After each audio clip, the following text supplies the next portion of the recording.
Morning students, today we are going the chapter government budget. Okay, already I have taken the four lectures for the same. Today is the fifth lecture of the same chapter. Okay, so better to watch my previous video so that you can get an idea that what we are going to study right now. और previous video अगर आप देख लेंगे तो आपको easily ये chapter समझने में आसानी होगी. Okay, so let us go with it. Capital receipts. What do you mean by capital receipts? Capital receipts which create liability and reduction in asset of the government. Okay, जो liability create करता है और government की asset को reduce करता है. Otherwise we have studied in revenue receipt that was just opposite of it, capital receipt. Okay, so create liability. For example loans by the government. अब government जो है बोरो करती है तो गवर्नमेंट की लायबिलिटी बढ़ रही है, paid back by government. Okay, so जब गवर्नमेंट जो है लोन्स जो है वो पेड बैक करती है, मतलब वापस करती है, तो it is also decreasing the liability but same as it is creating the liability for the government for borrowing. Reduction in asset of the government. Reduction means disinvestment. Disinvestment आपने सुना होगा बहुत बार वो, that means selling of government share. जब government जो है जब लॉस में जाती है तो गवर्नमेंट क्या करती है, अपने कुछ शेयर्स जो है वो सेल कर देती है. Okay, now why the government is doing the disinvestment or why the government is selling their share to earn income. Okay, as I have written some example, LIC, Air India, Container Corporation of India and BSNL is also there. Okay, these company, these all are the government company. और ये company जो है वो धीरे धीरे loss में जाना start हो गई है, मतलब ये कंपनी जो है प्रॉफिट अर्न नहीं कर पा रही है.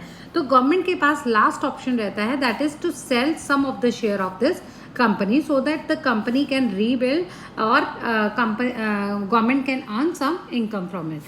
Okay, and capital reserves are exactly non-routine nature. मतलब non-routine का मतलब होता है these are not happening on daily basis. Fine, so let us see the example of the capital reserve. First is marketing borrowing.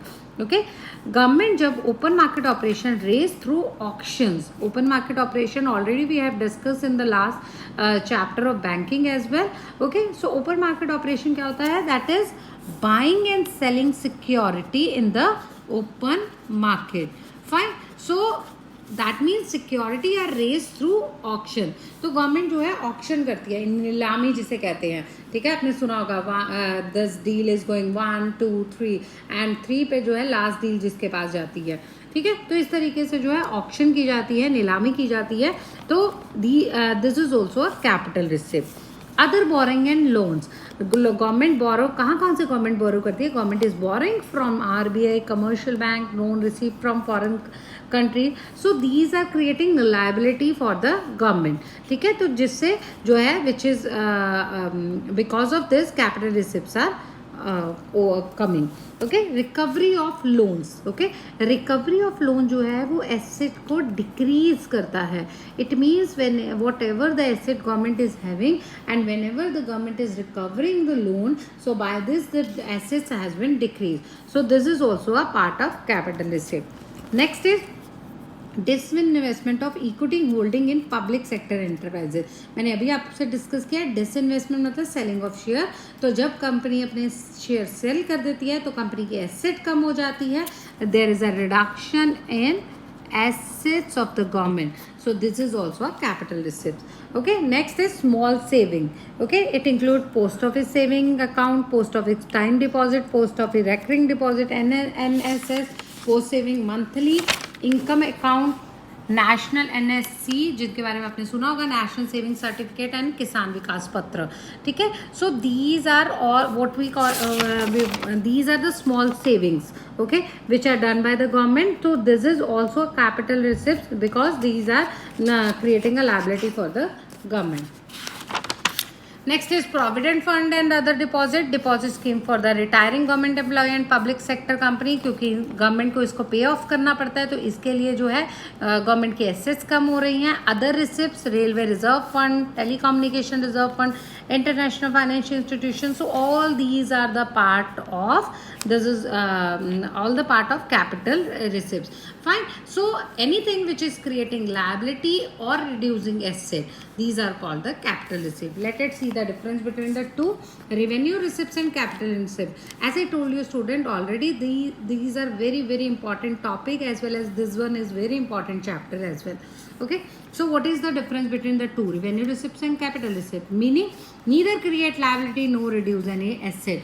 ना तो liability create करता है और ना ही asset को कम करता है. Either नीदर मीन्स नहीं करता है. ईदर क्रिएट अ लाइबिलिटी, या तो लाइबिलिटी क्रिएट करेगा या फिर एसेट को कम करेगा. Let it see over here nature, regular and recurring in nature.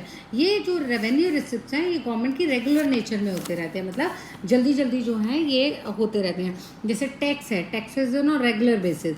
These are irregular और नॉन रेकरिंग. जैसे बोरिंग है, डिसइन्वेस्टमेंट है, गवर्नमेंट इसको रूटीन बेसिस पे नहीं करती है. दीज आर द इरेगुलर और non recurring. Future obligation, there is no future obligation for the same.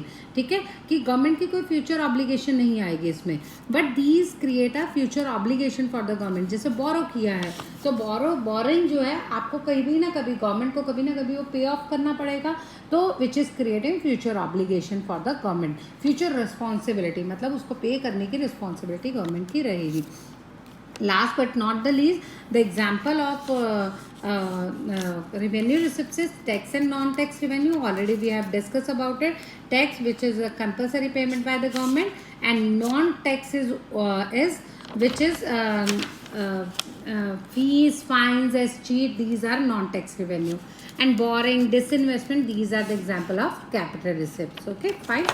So next is the budget expenditure. Already we have discussed about the receipts. Now we are discussing about the expenditure.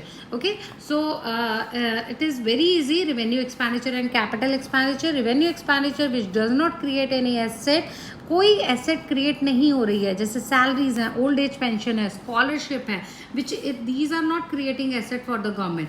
Okay, these are exactly unilateral transfer, और you can say that one sided payment. Old age pension आप government को कुछ नहीं दे रहे हैं, government आपको pension दे रही है for this is old age pension, this is not retirement pension.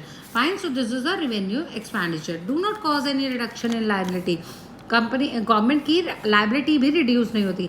जैसे ग्रांट एंड डोनेशन, आपको मैंने पहले भी बताया था, ग्रांट एंड डोनेशन जो है जो गवर्नमेंट को मिलती है उसके लिए गवर्नमेंट को कोई भी पे ऑफ नहीं करना पड़ता है. Expenditure on general and social economic services, जिस तरीके से गवर्नमेंट सोशल और सोसाइटी को सेव करने के लिए या इकोनॉमिक इंटरेस्ट के लिए, प्रॉफिट इंक्रीज करने के लिए जो गवर्नमेंट एक्सपेंडिचर कर रही है, ये गवर्नमेंट की लाइबिलिटी को कम नहीं कर रहे हैं. So these are the revenue expenditure. Okay, these expenditure are generally on the normal functioning of the government. Normally ये फंक्शनिंग में गवर्नमेंट के आते रहते हैं. ठीक है, गवर्नमेंट जो है इन्हें नॉर्मली करती रहती है. बट एक चीज़ याद रखना बेटा, this is a special note for the same. All grants चाहे वो ग्रांट्स कोई भी हो, ठीक है, मतलब चाहे वो क्रिएट, क्योंकि मैंने अभी आपको बताया कि revenue expenditure is not creating any asset for the government. तो आपकी कुछ ग्रांट्स जो हैं, कुछ ग्रांट्स ऐसी हैं जो क्रिएशन ऑफ एसेट करती हैं, तब भी वो रेवेन्यू एक्सपेंडिचर का ही पार्ट होंगी. Clear? It means anything which are creating asset और not, that will be part of revenue expenditure. Fine. So next is and last topic is capital expenditure. ठीक है, capital expenditure is lead to creation of asset and reduction in liability of the government. मतलब जिससे government की asset बढ़ती हैं और government की liability कम होती है. For example purchase of land, जब गवर्नमेंट लैंड परचेज कर रही है, building, machinery, share purchase by the government, so these are the capital expenditure because these are creating asset for the government as well as liability for the government. Okay, so budget expenditure is revenue plus capital classified into two part. Budget expenditure दो part में divide किया जाता है, revenue plus capital, और दो part में divide किया जाता है. What is plan and non plan. By the name it has been clear, plan expenditure और those expenditure which is relate to specified plan and programme of development. Okay, जैसे government ने अपनी जो भी गवर्नमेंट बजट बनाती है तो उसमें गवर्नमेंट ने कहा है कि yes on health we are going to spend this amount, on schools and colleges और for making roads we are going to this expenditure. तो ये क्या है, these are plan expenditure by the government. जैसे रेवेन्यू एक्सपेंडिचर है assistance to the state, जो मदद दी जाती है स्टेट्स को.